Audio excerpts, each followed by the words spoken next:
بسم اللہ الرحمن الرحیم۔ انا للہ و انا الیہ راجعون۔ ہم سب اللہ کی ملک ہے اور اللہ کی مخلوق ہے۔ وہ ہمارا مالک ہے۔ المالک یتصرف فی ملکی کیف شاء۔ مالک جس طرح چاہے اپنی ملکیت کو اور اپنے مملوک کو جس طرح استعمال کرے۔ دنیا کی زندگی عارضی زندگی ہے، چند دن کی زندگی۔ مالی الدنیا وما انا للدنیا الا کراکب استظل تحت شجرۃ ثم راح وترکها۔ راستے پر چلتا ہوا مسافر تھوڑی دیر کے لیے کسی درخت کے نیچے آرام کر لیتا ہے، کچھ راحت حاصل کر لیتا ہے، وہ اس کا ٹھکانہ نہیں، اصل ٹھکانہ اپنی منزل پہ جا کر کے وہ دم لے گا۔ اس دنیا میں جو بھی آیا ہے جانے کے لیے آیا ہے، یہاں رہنے کے لیے کوئی بھی نہیں آیا۔ اس امت نے اپنے ہاتھ سے بڑی بڑی ہستیاں اور بڑے بڑے آسمان اس زمین میں دفنا دیے۔ یہاں انبیاء بھی نہیں رہے، یہاں صلحاء بھی نہیں رہے، مفسرین، محدثین، غوث اور ابدال، کتب، سارے اس دنیا سے چلے گئے۔ لیکن کبھی اس طرح بھی ہوتا ہے کہ بعض اکابرین ایسے موقع پر اچانک وہ امت کو داغ فراق اور داغ مفارقت دے کر کے اس دنیا سے چلے جاتے ہیں،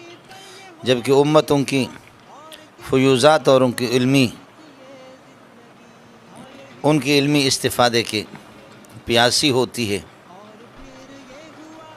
ان چند سالوں میں ہمارے اکابرین بڑے بڑے حضرات، حضرت اقدس مولانا سرفراز خان رحمۃ اللہ علیہ، امام اہل سنت، اور دیگر اکابرین، حضرت رئیس المحدثین استاد العلماء مولانا سلیم اللہ خان، حضرت قاری سالم رحمۃ اللہ علیہ، مولانا رئیس المحدثین محمد یونس جونفوری رحمۃ اللہ علیہ، مظاہر سہارنپور کے محدث اور شیخ الحدیث، اس قسم کے اکابرین، جو آخری کرن جو ہماری جس پر نگاہیں لگی ہوئی تھی ہمارے اکابرین کے یادگار، وہ حضرت اقدس بھائی عبدالوہاب تھے، جو آج وہ رضا الہی سے اس دنیا سے منتقل ہو چکے ہیں، اپنے خالق حقیقی کے پاس جا کر ملے ہیں۔ امت کا ہر فرد وہ اس قابل ہے کہ اس سے ان کی تعزیت کی جائے۔ ہم سب خود تعزیت کے محتاج ہیں، لیکن تاہم جن حضرات نے اپنی زندگیاں اللہ کے راستے میں وقف کی اور جنہوں نے حاجی صاحب کی طویل خدمات کا ایک زمانہ بھی دیکھا، ان کے خصوصی متوسلین اور معتقدین، ہم سب معتقدین اور متوسلین میں ہیں، وہ حضرات میرے نالائق کی بھی ان جملوں کو قبول فرمائیں کہ اللہم اغسلہ بالماء والثلج والبرد ونقہ من الخطایا کما ینقی الثوب الابیض من الدنس، اللہم ابدل دارا خیرا من دارہ واہلا خیرا من اہلہ، ان للہ ما اعطی ولہ ما اخذ وکل شیء عندہ باجل مسمی، انا للہ و انا الیہ راجعون۔ حاجی صاحب کی جانے سے، اچانک آپ کی اس موت سے کہ امت کو جو صدمہ اور جو دھچکا لگا ہے، اللہ تعالیٰ اس امت کی دستگیری فرمائے، اللہ اس امت کی رہنمائی فرمائے۔ ہمارے ساتھی امت مسلمہ پہلے حاجی صاحب کی نگرانی میں اور حاجی صاحب کی دعاؤں کی بدولت وہ تن من جان کی بازی لگا کر کے وہ محنت کیا کرتے تھے۔ اب میری اپیل ہوگی کہ چھوٹے موٹے ہمارے کچھ قدورتیں، کچھ اختلافات بھی ہوتے ہیں، حاجی صاحب کی اس پیرانہ سالی زندگی کو دیکھ کر کے، اس عمر میں آپ کی یہ کہ فکر کو دیکھ کر کے کہ رات دن جنہوں نے اس عمر میں بھی اپنی زندگی اللہ کے لیے وقف کی،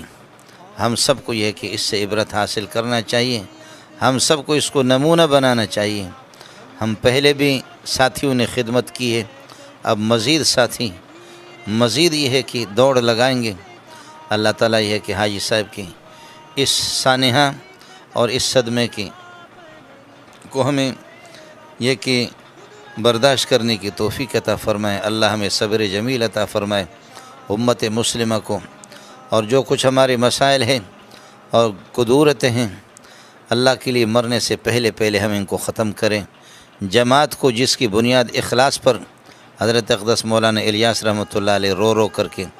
اس کام جو شروع کیا، حضرت جی مولانا محمد یوسف کاندیلی رحمۃ اللہ علیہ، حضرت اقدس حضرت جی انعام الحسن رحمۃ اللہ علیہ اور دیگر حضرات جو اس وقت ہے، اور حضرت اقدس عارف باللہ ایک فقیر مسکین مولانا جمشید رحمۃ اللہ علیہ، ان حضرات کی زندگیاں ہمارے لیے ایک بہترین نمونہ ہے۔ حضرت مولانا احسان صاحب، حضرت مولانا نذر الرحمن صاحب، اب یہ ایک دو یہ ہے کہ چراغ ہمارے پاس رہ گئے، اللہ ان کو زندگی دے، امت مسلمہ کو اللہ ان سے زیادہ استفادے کی توفیق عطا فرمائے، اللہ تعالی ہم سب کا حامی ہو، اللہ سب کا ناصر ہو۔ اب مسئلہ آ گیا، معتزلہ کے ہاں یہ آیت اپنے امور پر ہے، مخصوص من البعض نہیں ہے، لہذا یہ لا تجزی نفس عن نفس سواء کانت مسلمۃ و کافرۃ، نفس مسلمہ ہو مسلمہ کی کوئی کفایت نہیں کرے گا، نفس کافرہ کی کفایت نہیں کرے گا، نفس مسلمہ کافرہ کی کفایت نہیں کرے گا، نفس کافرہ کا مسلمہ کی کفایت نہیں کرے گا۔ چار صورتیں ہوں گی، کوئی شفاعت نہیں ہے، شفاعت کے علی الاطلاق منکر ہے۔ لا تجزی نفس مسلمۃ عن نفس مسلمۃ، لا تجزی نفس کافرۃ عن نفس کافرۃ، لا تجزی نفس مسلمۃ عن کافرۃ، لا تجزی نفس کافرۃ عن مسلمۃ۔ اڑے ہو گیا؟ ہاں نکرہ تحت نفی واقع نفس، اور اہل سنت والجماعت کے ہاں یہ عام مخصوص منہ البعض ہے، قد خصت منہ النفوس المسلمۃ، نفوس مسلمہ ان سے مخصوص ہے، مخصص وہ احادیث ہے اور قرآن پاک کی وہ آیات ہیں جو بلغت مبلغت تواتر ہے، جو تواتر کے حد تک پہنچے، فلا تو گڑگڑو گڑگڑ نہ کرو، قطعی ثبوت قطعی دلالت ہے، لہذا مخصص بھی قطعی ہے، مخصص بھی قطعی ہے۔ من ذا الذی یشفع عندہ الا باذنہ، اے لا یشفع عندہ احد الا باذنہ، اللہ کے سامنے سفارش اجازت مل جائے تو سفارش ہوگی، شفاعت ہوگی۔ من ذا الذی یشفع عندہ لا یشفع عندہ احد الا باذن اللہ سبحانہ وتعالی، لہذا ان الآیت مخصوصۃ عند اہل سنت والجماعت، مخصوص منها البعض ہے اہل سنت والجماعت کے۔ اوے سیدہ کچھ پلا پڑھ رہا ہے نہیں پڑھ رہا؟ آپ لوگ ناراض تو نہیں ہیں؟ یا میں کہ معارف القرآن نے یہ لکھا ہے، سمجھتا ہے؟ میں کہہ دوں جواہر القرآن نے یہ لکھا ہے، میں کہہ دوں آپ سے کہ تفسیر ماجدی نے یہ لکھا ہے، سمجھے؟ اس لیے اہل سنت والجماعت کے ان تین شرط ہے، شفیع موحدین میں سے ہو، مشفوع لہو جس کے لیے سفارش ہو رہی ہے وہ بھی موحد ہو، اور شفاعت باذن اللہ ہو، بس یہ تین شرطیں ہوں، سفارش کی اجازت ہے، سمجھتا ہے؟ حضرت اقدس ہمارے مفتی عزیز الرحمن دارالعلوم دیوبند والے رحمۃ اللہ علیہ عارف باللہ تھے، حضرت اقدس رحمۃ اللہ علیہ فرماتے کہ رات کو فقیر آدمی مسکین آدمی، سمجھے، کہتے ہیں جب بازار چلے جاتے تو لوگ عورتیں بھی، کسی نے روپے دے دیا میرے لیے سودا لانا ہے، دوسری کسی بوڑھی نے 2 روپے دے دیا ہمارے سودا بازار سے لانا، اور کسی نے 5 روپے دے دیا، فقیر قسم کا آدمی، سبحان اللہ۔ فتح دارالعلوم دیوبند والے کہتے رات کو میں سو گیا، میرے ذہن میں آیا قرآن کہتے ہیں الیس للانسان الا ما سعی، انسان کو اپنی کوشش کام آئے گی، اپنا عمل کام آئے گا، باقی کسی کا نہیں، اور ادھر سے قرآن کہتا ہے کہ سفارش بھی ہوگی، حدیث کہہ رہی ہے من قرأ القرآن فاستظہرہ وحل حلالہ وحرم حرامہ ادخلہ اللہ الجنۃ وشفعہ فی عشرۃ من اہل بیت کلہم قد وجبت لہ النار، حافظ صاحب سفارش کرے گا، علماء سفارش کریں گے، شہداء سفارش کریں گے، یہ کریں گے میرے بھائی، سمجھتا ہے؟ تو ادھر شفاعت ثابت ہے اور ادھر سے قرآن انکار کر رہا ہے، ولا تزر وازرۃ وزر اخری، کوئی کسی کا ولا تزر نفس وازرۃ، بوجھ والا کوئی نفس کسی کے نفس کا، وزر نفس اخری، کسی اور نفس کا بوجھ نہیں اٹھائے گا، جو تو کرے گا وہی تو بھرے گا، تو اپنی قبر میں میں اپنے قبر میں، تو میرا نہیں اٹھائے گا میرا بوجھ، میں تیرا بوجھ نہیں اٹھاؤں گا۔ فرماتے حیران ہو گیا دا چش دے کنا، اشکال سمجھ میں آ گیا؟ تو فرمایا کہ اگر اسی حالت میں مر جاؤں تو پھر یہ کہ تردد رہے گا، پیدل چلا فجر کی نماز کو وہاں گنگو شریف پہنچا، سمجھتا ہے؟ میں نے کہا ایوہ البابا رشید بن گنگوئی، حضرت بڑا اشکال پیش آ گیا ہے، دا چش دے اشکال کا، اشکال یہ کہ قرآن کہتا ہے لیس للانسان الا ما سعی، انسان کو کسی کی کوشش کسی کو کام نہیں دے گی، اپنا کیا ہوا کام آئے گا، اور ادھر سے قرآن کہہ رہا ہے کہ نہیں شفاعت ہوگی، ادھر سے فرمائے وَأَلَّيْسَ لِلْإِنسَانِ إِلَّا مَا سَعَى مِنَ الْإِيمَانِ ایمانہ مؤمن لا ينفع مؤمنا آخر فی الایمان۔ اعتقادیات میں ایمانیات میں کسی کو کوئی مشرک گزرا اور مومن اس کے وہ شرک سے جا رہا ہے، مومن اپنے اس کو فائدہ دے، ایمان کا ٹکڑا دے دے، نہیں۔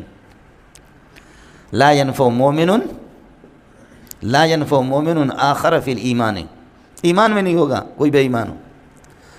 اور جہاں سفارش ہوگی وہ عملیات کے اندر ہوگی، اعمال کے اندر، فروعات کے اندر کوئی کمی رہ گئی ہے اس میں ہوگی، اس کی وجہ سے کوئی جہنم میں جا رہا ہے۔ فرمایا کہ الیس للانسان الا ما سعى محمولۃ علی الاعتقادیات، اعتقادیات میں ایمانیات میں سفارش نہیں ہوگی۔ اور جو آیت من ذا الذی یشفع عنده محمولۃ علی العملیات علی الاعمال، اعمال میں سفارش ہوگی۔ در تناقض حشد وحدت شرط دان، وحدت موضوع محمول و مکان، وحدت شرط و اضافت جزء کل، قوت